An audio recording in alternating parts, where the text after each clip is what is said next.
El presidente ha sido claro en su molestia con la Corte, particularmente.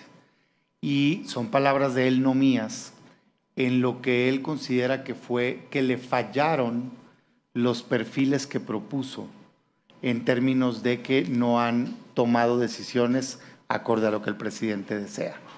Y ha sido muy claro, marcadamente con dos perfiles. Yo lo decía, híjole, pues la verdad es que el récord de votaciones entre 80 y 90% le dan la razón, pero pareciera que quiere el 100%, pues, ¿no? de decisión, y marcadamente en temas muy centrales.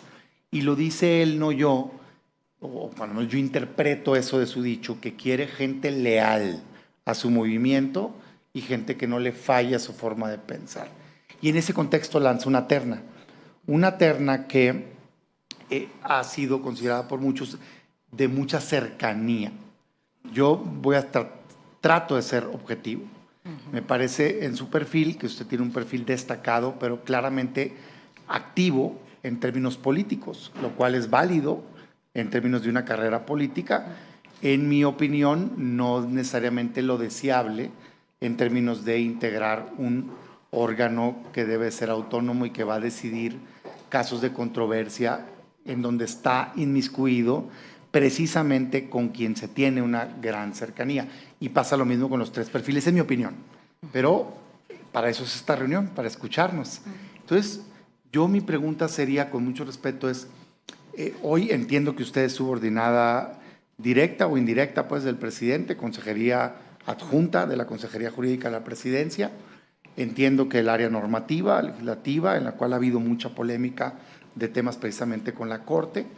Y mi pregunta es, reconociendo que no tiene un impedimento legal, porque no le aplica el caso del 95 que excluye secretarios de Estado, me parece a mí, como legislador, que el espíritu de esa norma es evitar el conflicto de interés de la cercanía. Sé que lo han roto N veces en el pasado, yo no lo comparto que lo hayan hecho así. Y mi pregunta a usted es si considera que tendría esa independencia, esa autonomía con respecto al Poder Ejecutivo que sería deseable. Esa es mi pregunta central en ese tema y repito, será la misma a las tres participantes. Segundo, en posturas, muchas ya las definió, Guardia Nacional. Y entiendo otra vez que la Consejería Jurídica es quien estuvo, digamos, en primera línea en este alegato, ¿no? La Corte decidió declarar inconstitucional, a raíz de una acción de inconstitucionalidad que promovimos muchos de nosotros, una reforma, ley secundaria, que le daba, entre muchas otras, en concreto el control operativo y administrativo de la Guardia Nacional a la Sedena, y que hacía la Sedena, aunque otro artículo decía que seguía dependiendo de seguridad, cuando ponían la estructura jerárquica la ponían en la cabeza. Eso para muchos de nosotros viola la Constitución, muchos de nosotros que fuimos creadores de esa Constitución, en donde claramente dice que tiene que ser civil. Entonces, yo quisiera preguntarle su opinión al respecto de esa resolución, si usted cree que fue correcto que la declararan inconstitucional o no. Segundo, prisión preventiva oficiosa. Particularmente si la considera violatoria de derechos humanos, es decir, mandar a la cárcel a la gente sin un juicio de si es necesario o no, por riesgo de fuga, comparecencia o demás, de oficio. Y si es correcto o si es legal seguir aumentando el catálogo de delitos en el marco o con referencia al principio de progresividad de los derechos humanos enmarcado en el primero constitucional. Es decir, hay un artículo primero que te dice que no puedes restringir derechos y luego cada X reforma se restringen derechos aumentando el catálogo. ¿Es legal eso o no?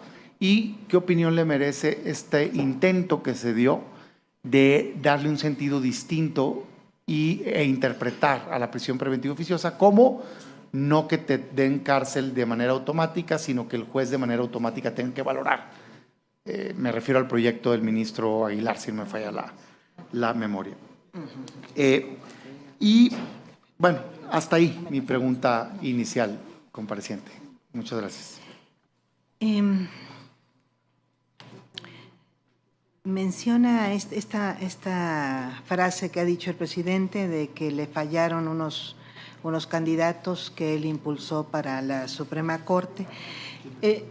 Yo creo que pensar en que los temas que tiene que abordar la Suprema Corte, en cada tema tiene alguna relación con el Poder Ejecutivo, es un poco limitado, menos aún con el propio presidente de la República. Entonces, creo que cuando él habla de que le fallaron, se ha referido a cosas muy concretas. Entiendo que le solicitó cuando quedaron promover políticas de austeridad en el Poder Judicial. 2, que acataran la norma de remuneraciones. 3, que buscaran acordar una reforma judicial, que de hecho él ha mencionado mucho, ni siquiera les propuso nada, sino simplemente, y de hecho lo pidió públicamente, la promoción de la reforma judicial necesaria, que entre otros contara con estos temas. Incluso mucho tiempo señaló que él no promovería una reforma al Poder Judicial porque esperaba que lo promoviera el propio Poder Judicial. Entiendo yo que a eso se refiere, porque pensar en que cada caso tendría o él esperaría que fueran los ministros a consultarle cómo deberían votar, pues obviamente que es irreal, menos aún cuando pues buena parte de esos casos se refieren a cuestiones totalmente privadas. Entonces, yo creo que cuando promueve o cuando propone a personas más cercanas que conoce, como son los casos de esta terna, pues justamente es porque sabe, sin ni siquiera habernoslos preguntado, pero lo sabe porque lo hemos manifestado, que estamos de acuerdo con estos temas y que nos va a ser obvio trabajarlos en su caso. Temas que por lo demás responden al propio contenido de nuestra Constitución, porque yo no sé todavía al día de hoy cómo es que el Poder Judicial, bueno, la Suprema Corte, sin haber emitido, porque fíjense que no se ha emitido una sola jurisprudencia que justifique el monto salarial que extralimite el contenido de la fracción 2 del artículo 127 o la excepción que se hace en el tercero transitorio de esa reforma, que es justamente para ministros y magistrados que ingresaron al Poder Judicial antes de 2010, antes de la entrada en vigor de la reforma. Bueno, no lo están cumpliendo, no nos ha explicado al día de hoy el Poder Judicial por qué no cumplen los magistrados, jueces y ministros el monto constitucional del artículo 127 a 14 años de haberse reformado la Constitución. Entonces, cuando el presidente les pide acátenlo, no lo acatan, pero lo dice la Constitución, pues no es al presidente al que estamos respaldando, es a la Constitución, cuestión que nos parece obvia a muchas personas, entre otras a su servidora. Entonces, creo que no pide servilismo, pide en realidad que queden ministros y ministras que defiendan en esos temas que se ha evadido el cumplimiento de la propia Constitución. Por un lado, respecto de la Guardia Nacional,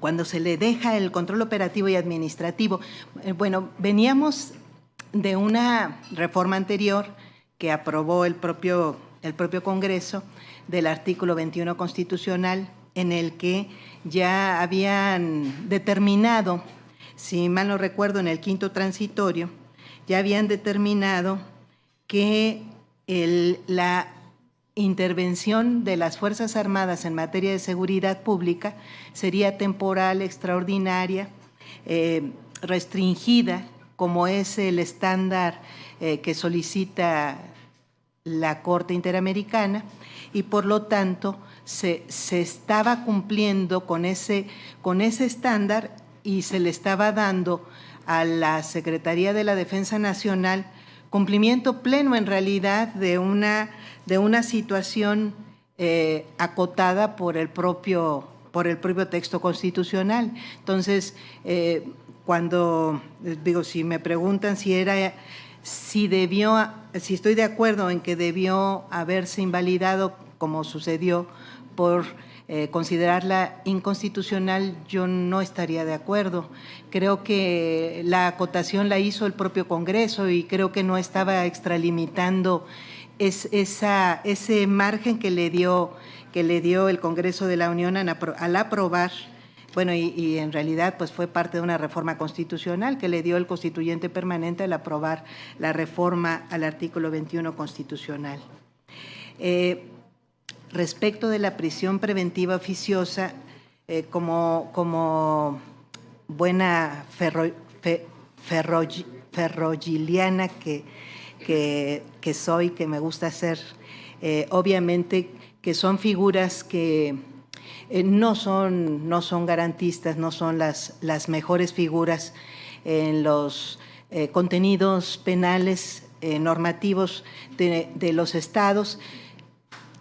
Sin embargo, cumplen una función que yo creo que no se puede retirar de la noche a la mañana, porque finalmente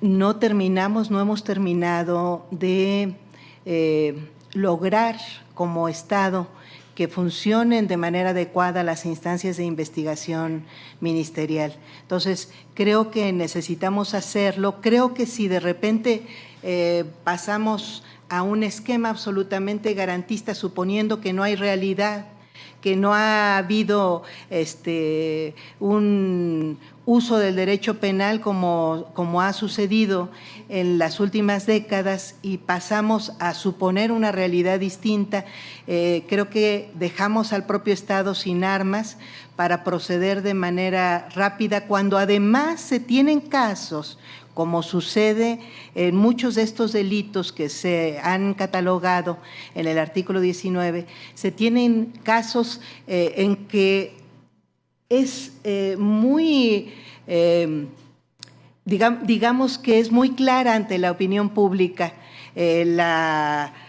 no la culpabilidad, pero sí la necesidad de intervención de este tipo de manera precautoria del Estado, y no lo hace, y se fugan, porque además se fugan efectivamente delincuentes de la talla y bueno, podemos hacer listas, pero delincuentes narcotraficantes, cuando todos sabíamos, y la sanción finalmente es muy fuerte, y no solamente y en realidad no para el presidente de la República, pero tampoco para la Fiscalía General, sino para el funcionamiento de la justicia mexicana.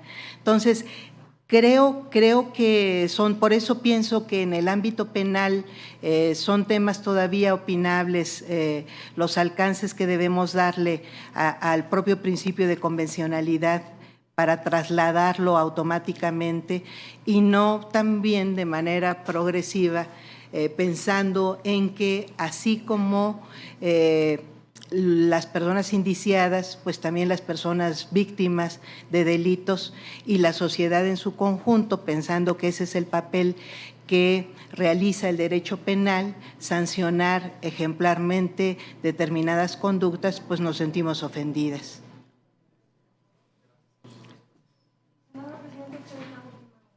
Gracias. Le quiero preguntar algo, mi querida maestra Lenia, porque me llamó mucho la atención, muchísimo la atención tu exposición.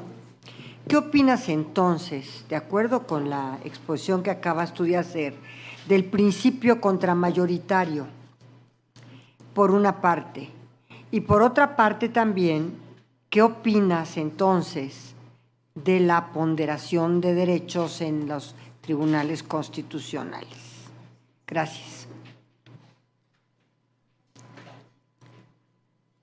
Bueno, sobre el principio contramayoritario, yo creo que está en discusión actualmente si asumimos que se pensó fundamentalmente cuando los llamados padres de la patria estadounidenses formularon la división de poderes presidencialista, como es la que corresponde a la República Mexicana, al sistema republicano mexicano.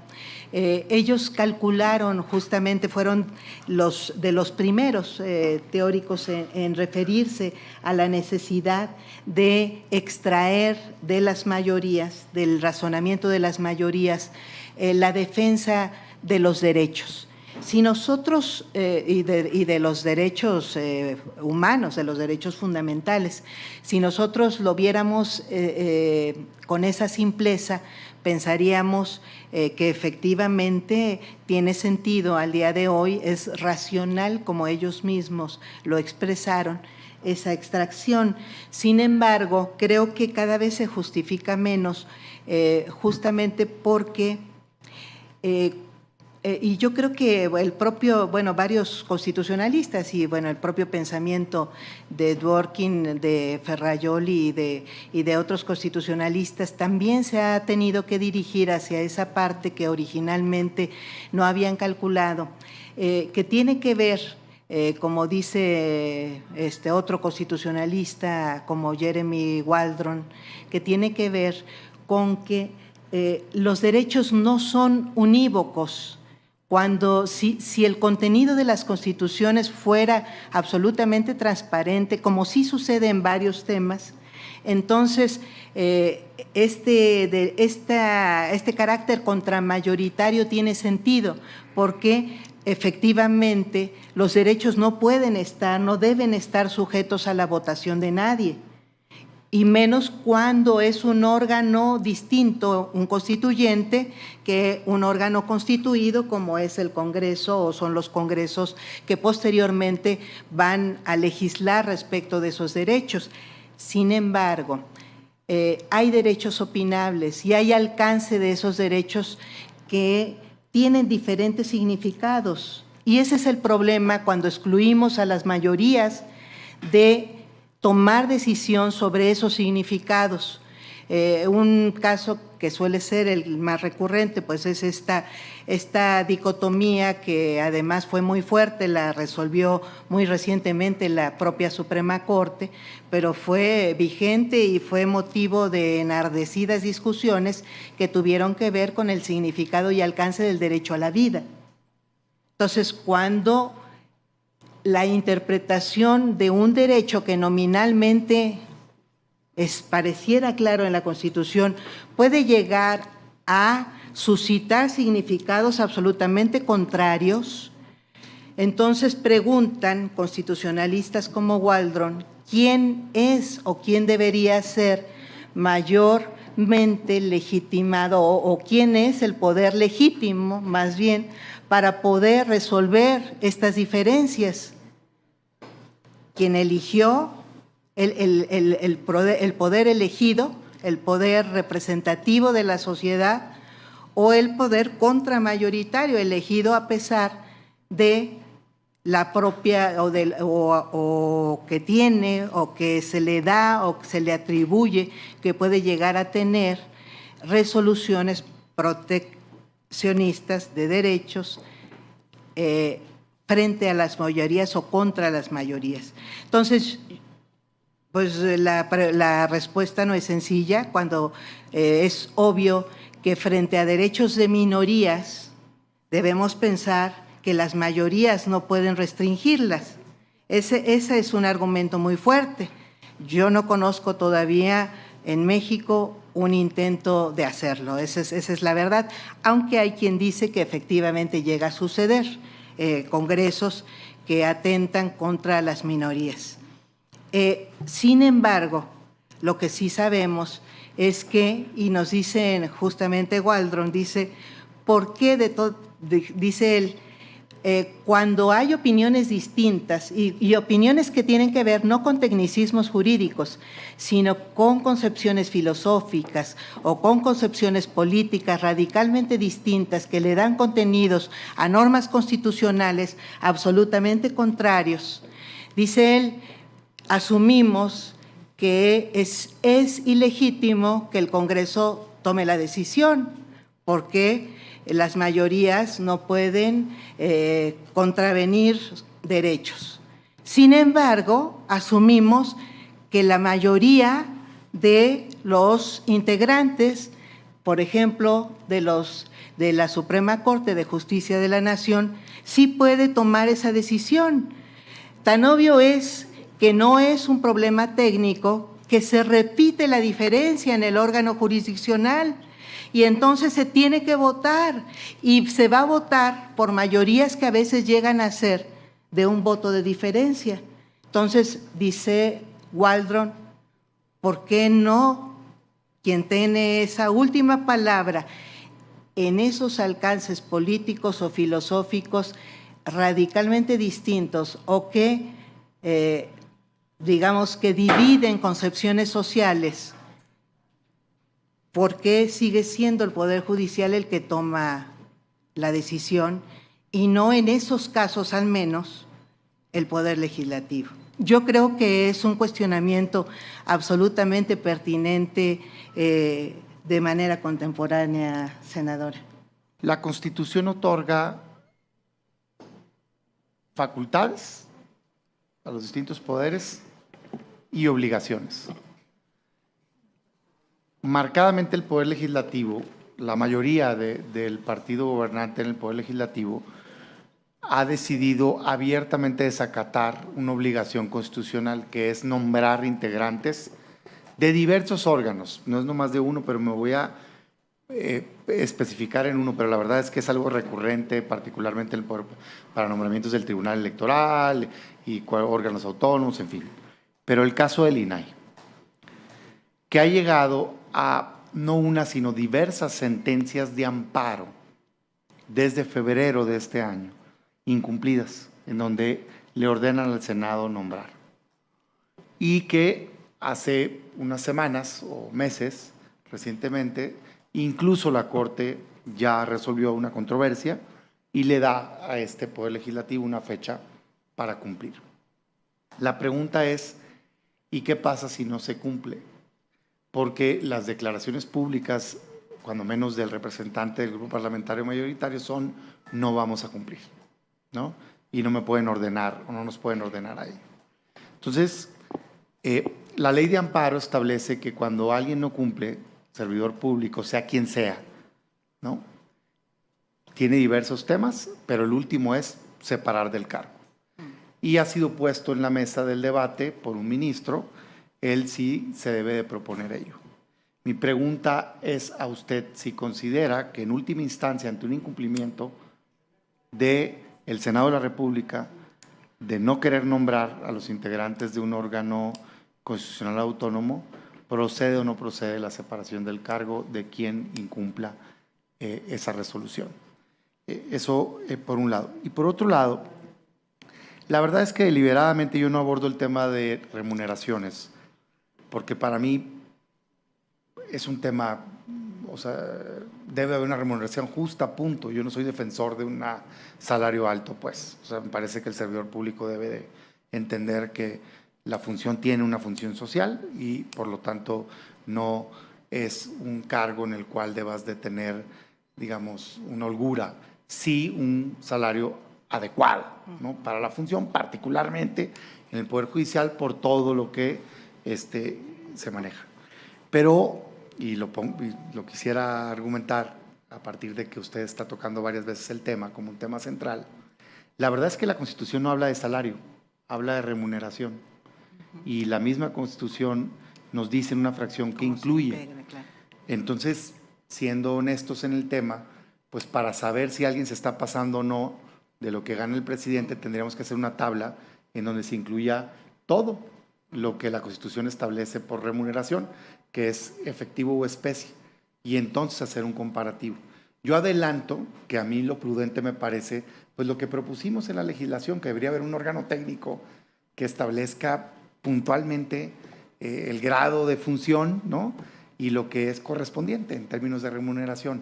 Pero, bueno, simplemente a raíz de que lo ha mencionado varias veces, preguntarle si es cierto o no que la Constitución establece remuneración, no salario. Muchas gracias.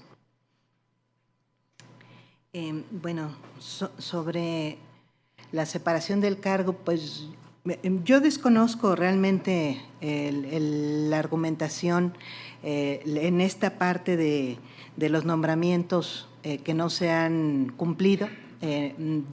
Desconozco la argumentación por la cual ha sucedido. Creo, bueno, por supuesto que el Poder Judicial debe tener sus recursos para hacer cumplir sus resoluciones, por supuesto que sí.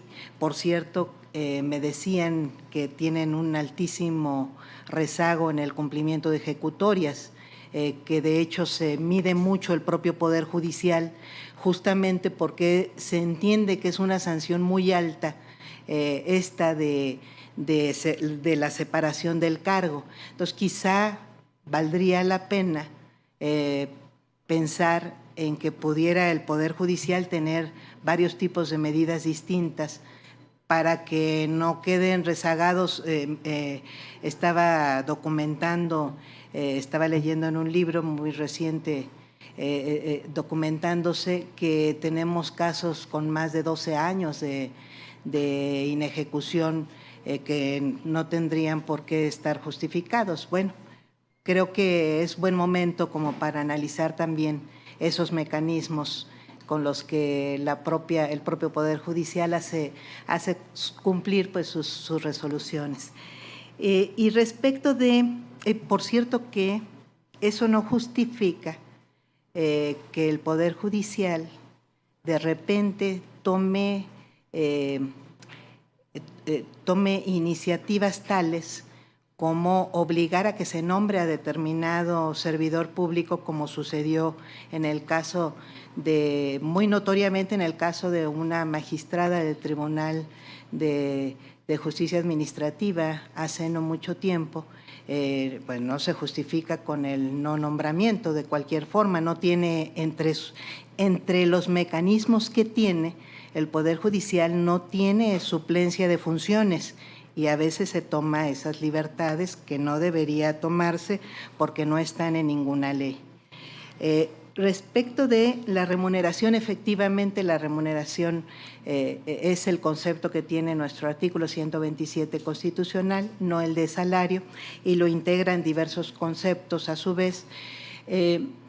Sí, yo creo que sí podría haber un órgano técnico que ayudara a calcular estos montos, pero de cualquier forma eso acompañado de un monto límite, por supuesto.